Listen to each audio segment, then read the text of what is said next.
नमस्कार विद्यार्थियों।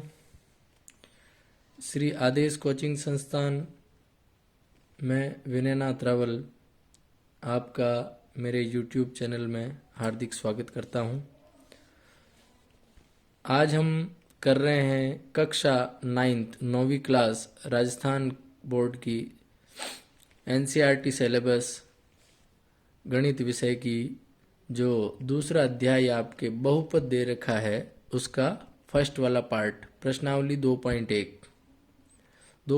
बहुत ही छोटी प्रश्नावली है। 5 प्रश्न दे रखे हैं। पहला प्रश्न, निम्नलिखित व्यंजकों में से कौन कौन एक चर में बहुपद है और कौन कौन नहीं है। चर का मतलब होता है जो x, y, t, ये जो अंग्रेजी के अल्फ़ाबेट आपके मैथ्स में दे रखे होते हैं, गणित में दिए हुए होते हैं, ये चर में गिने जाते हैं। और गणित वाले जो अंक होते हैं वो अचर गिने जाते हैं। तो इसमें ये कह रहा है कौन कौन से चर है और कौन कौन से चर नहीं है और एक चर बताना है। तो जैसे पहला प्रश्न देखिए, 4x² माइनस 3x प्लस 7। तो इसमें x दे रखा है इसलिए ये बहुपद होगा। तो ये बहुपद है और एक चर का बहुपद है। एक चर का बहुपद, एक चर कौन सा हुआ इसमें? x। जैसे दूसरा देखिए, y² प्लस रूट में 2 दे रखा है लेकिन y दिया हुआ है इसलिए चर होगा। तो ये भी चर बहुपद है और एक चर है इसमें इसलिए एक चर बहुपद होगा। तीसरे में देखिए, तीसरे में दे रखा है 3 के बाद रूट में t दिया हुआ है, फिर प्लस t√2 दे रखा है। तो इसमें एक चर मान सकते हैं t को, लेकिन ध्यान से देखिए t की जो घात है ना वो पूर्ण में नहीं है। t की घात पूर्ण संख्या नहीं होने के कारण, यहां लिख दो कारण, t की घात पूर्ण संख्या नहीं होने के कारण ये बहुपद नहीं होगा, ये बहुपद नहीं।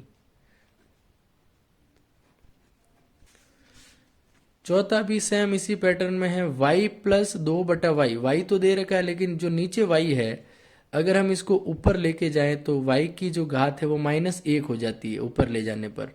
तो इसलिए y की घात भी इसमें भी पूर्ण नहीं है, तो इसलिए ये भी बहुपद नहीं होगा। लास्ट वाला बहुपद तो है लेकिन एक चर का बहुपद नहीं है, ये 3 चर वाला बहुपद है। इसमें x भी आ रहा है, y भी आ रहा है, t भी आ रहा है, इसलिए 3 चर का बहुपद है। अब चलते हैं आगे। दूसरा प्रश्न, निम्नलिखित में से प्रत्येक में x² का गुणांक लिखिए। तो देखिए x² का गुणांक मतलब x² कौन से गणित के अंक से यानी मैथ का कौन सा डिजिट है उससे गुणा हो रहा है। तो देखिए x² के आगे यहाँ पे 2 दे रखा है लेकिन 2 और x² के बीच में प्लस आ रहा है। तो x² गुणा किससे हो रहा है इसके आगे हम 1 मान सकते हैं, 0 होता तो ये पूरा हट जाता, इसलिए +1। तो इसमें x² का गुणांक आपके होगा x² का गुणांक +1। चिन्ह का भी ध्यान रखना है, जो आगे प्लस है माइनस है वो हमें साइन लगाने हैं। दूसरे वाले में x² के आगे अगर 1 लिखें तो ये -1 हो जाएगा, तो इसका गुणांक होगा -1। तीसरे वाले में x² के आगे दे रखा है π/2, तो इसका होगा गुणांक π/2।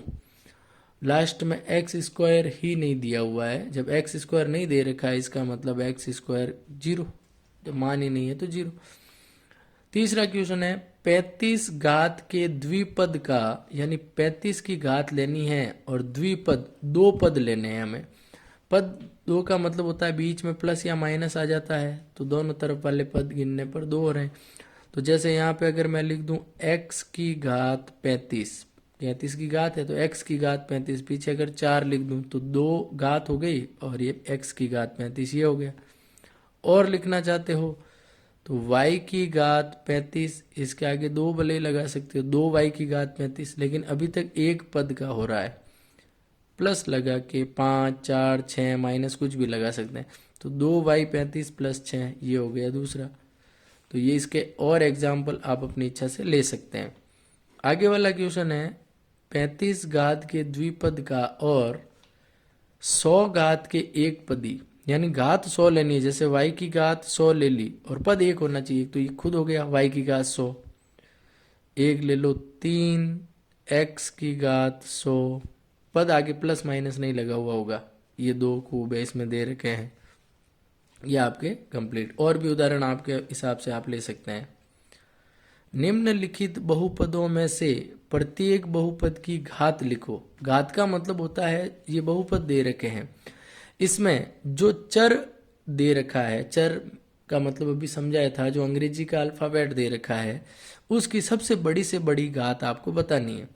तो जैसे ये भी बहुपद है, x का एक चर का बहुपद है, लेकिन x की सबसे बड़ी घात 3 है, तो इसमें होगी, इसने पूछा प्रत्येक बहुपद की घात, तो घात होगी 3।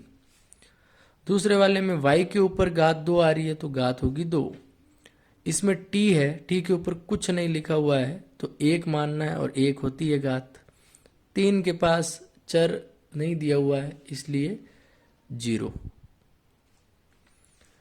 बताइए कि निम्नलिखित बहुपदों में कौन कौन से बहुपद रेखिक है, कौन कौन से द्विघाती है और कौन कौन से त्रिघाती है। रेखिक का मतलब होता है जिस बहुपद में घात 1 हो, द्विघाती मतलब जिस बहुपद में 2 घात, त्रिघाती मतलब 3 घात।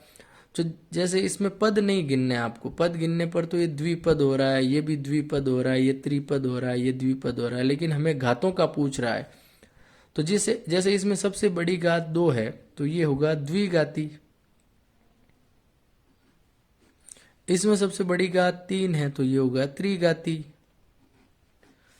इसमें सबसे बड़ी घात 2 है, तो द्विघाती। इसमें घात दी हुई नहीं है, इसका मतलब 1 है, तो ये हो जाएगा रेखिक। ये भी रेखिक। ये अकेला पद है लेकिन घात 2 है, इसलिए द्विघाती। और इसमें घात 3 होने के कारण त्रिघाती माना जाएगा। यह आपके 2.1 कंप्लीट। धन्यवाद।